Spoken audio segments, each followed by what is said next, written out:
السلام عليكم ورحمة الله وبركاته، يا رب جميعا تكونوا بخير. هوريكم النهاردة وصفتين سمك، كل واحدة فيهم أسهل من التانية. هوريكم الجمبري المقرمش وسمك بالزيت والليمون. الناس اللي بتعاني إن الجمبري دايما قشرته بتفك أو بيطلع طري من الزيت، جربوا الطريقة دي وإن شاء الله هتعجبك. قبل ما نبدأ الفيديو، لو انت أول مرة تشوفيني ما تنسيش تعملي لايك وتشتركوا في القناة وتفعلي زر الجرس عشان يوصل لكم الإشعارات لما نزل وصفات جديدة. يلا بينا نبدأ ونشوف هنعملها ازاي.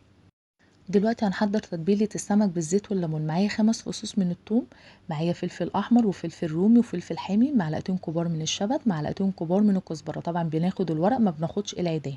بعد كده هنا بقى معايا الكبة، هنزل بالثوم والشبت والكزبرة والفلفل الاحمر والرومي والفلفل الحامي. وهنا معايا عصير 3 ليمونات ونص كوباية من الزيت. بعد كده هضيف معلقة صغيرة من الكمون، معلقة صغيرة من الكزبرة، معلقة صغيرة من البابريكا، نص معلقة صغيرة من الفلفل الأسمر، ومعلقتين من الملح. وهنا ضفت نص معلقة صغيرة من بهارات خلطة السمك. بعد كده هنضربهم في الكبة مع بعض، بس احنا مش عايزينهم نخليهم مية خالص.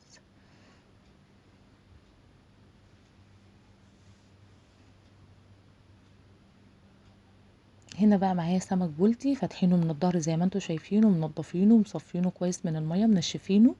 وهنبتدي، وبعد ما هنتبله هنسيبه في التتبيله لمده ربع ساعه او نص ساعه، وبعد كده هندخله الفرن على درجه حراره 200. هيقعد معانا ربع ساعه، وبعد كده هنشغل عليه الشوايه علشان ياخد معانا لون من فوق. طبعا انا بعد ما هتبله هسيبه شويه على ما اجهز بقى الجمبري ونعمل الرز، وبعد كده هندخله في الفرن.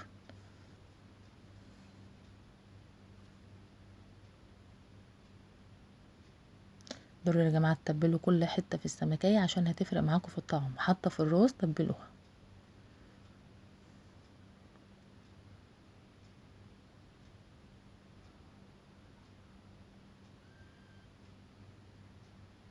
وهنا بعد ما تبلنا السمك هنسيبه شويه في التتبيله.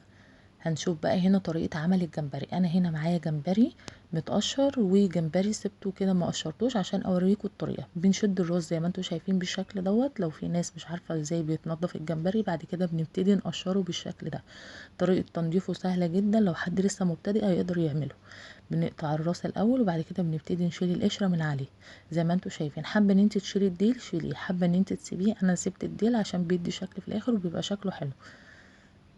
شايفين انا هنا بشيل القشرة ازاي؟ طريقته سهلة خالص.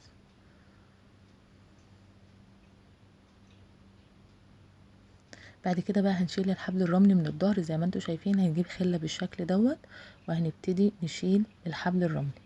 بنحط كده الخلة زي ما انتوا شايفين وبنطلع بيها. شايفين طلعت معانا ازاي؟ ضروري يا جماعة تشيلوها لان ديت ما ينفعش تخلوها في الجمبري. هوريكم واحدة كمان. بنحط الخلة كده زي ما انتوا شايفين وبتتشد معاكم بكل سهولة. شايفة طريقتها سهلة ازاي؟ هنا بعد ما غسلناه كويس هنتبله بقى. الجمبري هنتبله ازاي؟ هنا معايا معلقة كبيرة من الثوم المفروم، معايا عصير ليمونة، معلقة صغيرة من الشبت المفروم.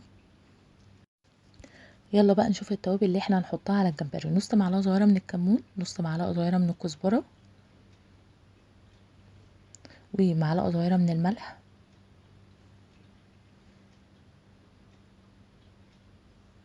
نص معلقة صغيرة من البابريكا، ربع معلقة صغيرة من الكركم، وربع معلقة صغيرة من الجنزبيل، وربع معلقة صغيرة من بودرة الثوم،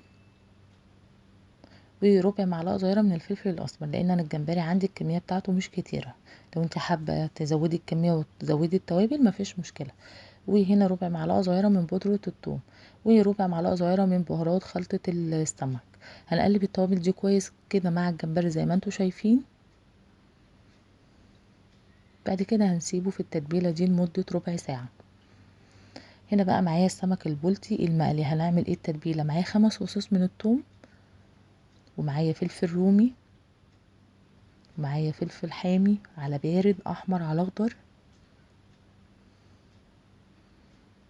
بعد كده هضيف عصير ليمونتين ومعلقة صغيرة من الكمون، معلقة صغيرة من الكزبرة، ومعلقة صغيرة من الملح، ونص معلقة صغيرة من بهارات خلطة السمك. وبعد كده هنضربهم في الكبة. دي تتبيلة خلطة السمك البلطي المقلي.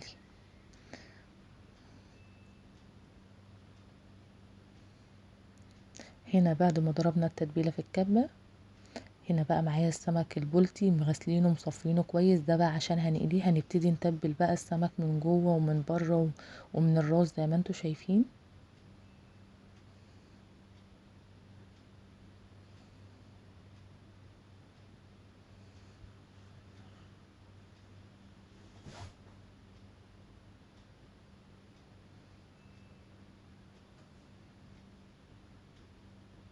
بعد ما هنتبله هنسيبه في التتبيلة لمدة نص ساعة.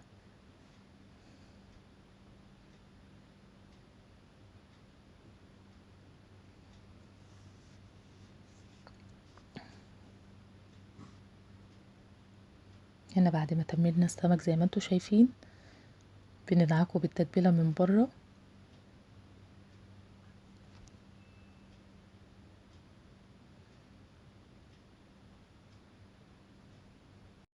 بعد كده بقى هنسيبه في التتبيلة لمدة نص ساعة علشان هيفرق معانا في الطعم.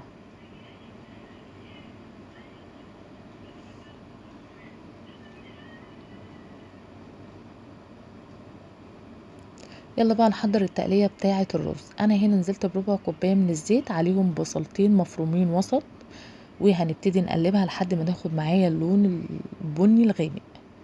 هنقلبهم بالشكل دوت زي ما انتوا شايفين.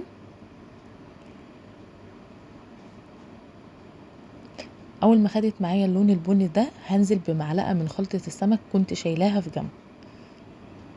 هنقلبها مع البصل.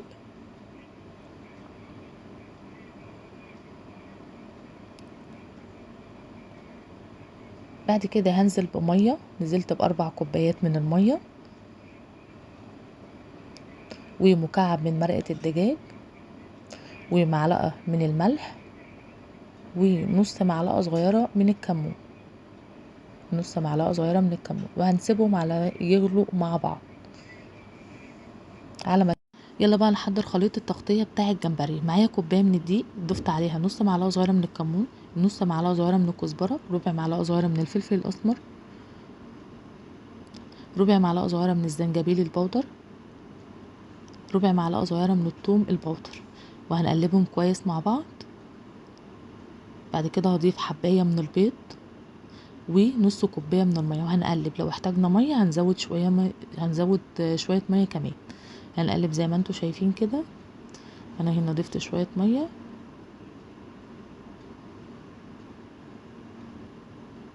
ده القوام المطلوب اللي احنا عايزينه. انا هنا هضيف ربع معلقة صغيرة من البابريكا.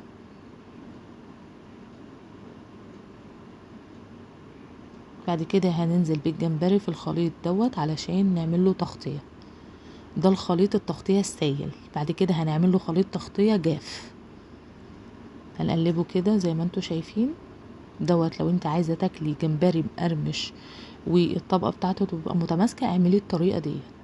هنا بعد ما قلبناه هنعمل بقى خليط التغطية الجاف. معايا كوباية من الدقيق و3 معالق كبار من النشا. هضيف عليهم معلقة صغيرة من البيكنج باودر، وربع معلقة صغيرة من البابريكا، ومعلقة صغيرة من الملح، ربع معلقة صغيرة من الفلفل الأسمر، وربع معلقة صغيرة من الثوم البودر. هنقلب الكلام ده كويس مع بعضه.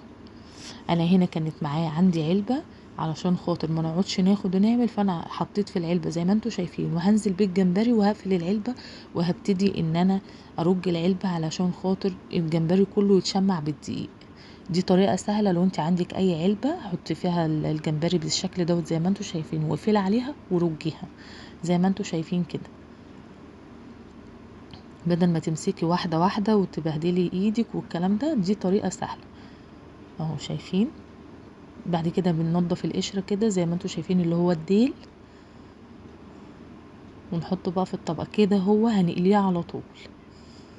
يبقى احنا كده عرفنا ان احنا عملنا خليط التغطية السايل والجاف، وطبعا المقادير كلها هكتبها لك في صندوق الوصف. هنا بقى خليط التغطية بتاع السمك المقلي اللي هو البلطي. معايا كوباية من الدقيق، ضفت عليهم ربع كوباية من النشا،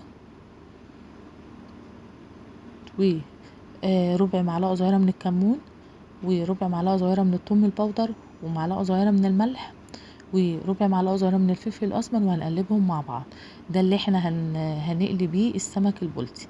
هنا بعد المية ما غليت معايا زي ما انتوا شايفين هنزل بالرز. انا هنا معايا 3 كوبايات كبار من الرز، هنقلبهم زي ما انتوا شايفين، واول ما هيبتدي يغلي معانا هنهدي عليه النار. بعد كده هناخد بقى السمك البلطي نبدره بالدقيق وننفضه كويس علشان خاطر ما يبقاش عليه اي دقيق، زي ما انتوا شايفين بالشكل دوت. يبقى احنا الرز على البوتاجاز، وابتدينا ان احنا والسمك في الفرن، وابتدينا ان احنا نقلي السمك. بعد كده هنا بقى معايا زيت غزير سخن. ضروري يا جماعه يكون الزيت سخن وعلى نار وسط علشان السمك يستوي معايا كويس من جوه. اول ما الناحيه تتحمر نقلب على الناحيه التانية زي ما انتوا شايفين بالشكل دوت.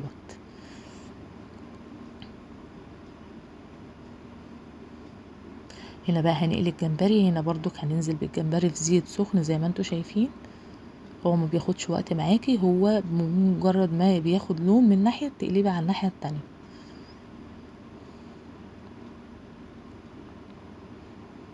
هنقلبه على الناحية التانية زي ما انتوا شايفين.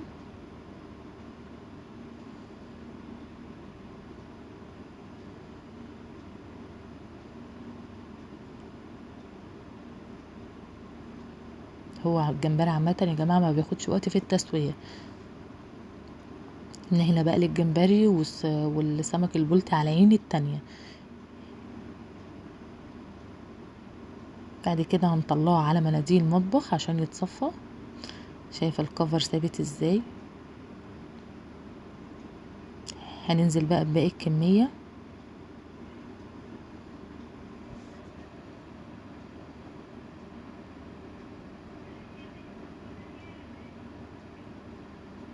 وهنا دي الكمية الباقية.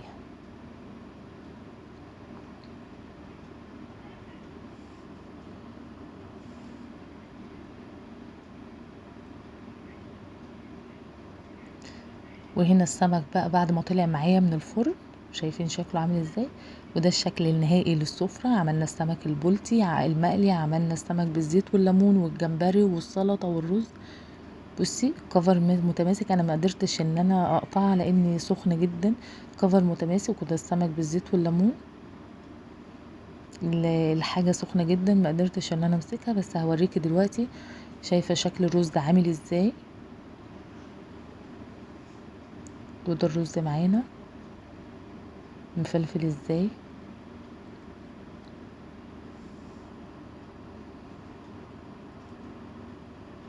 السمك معانا بالزيت والليمون طعمه حلو قوي، شارب من التتبيله وطعمه حلو قوي. اتمنى يكون الفيديو عجبك. لو الفيديو عجبك ما تنسيش تعملي لايك وتشتركوا في القناه. اشوفكم على خير. السلام عليكم ورحمه الله وبركاته.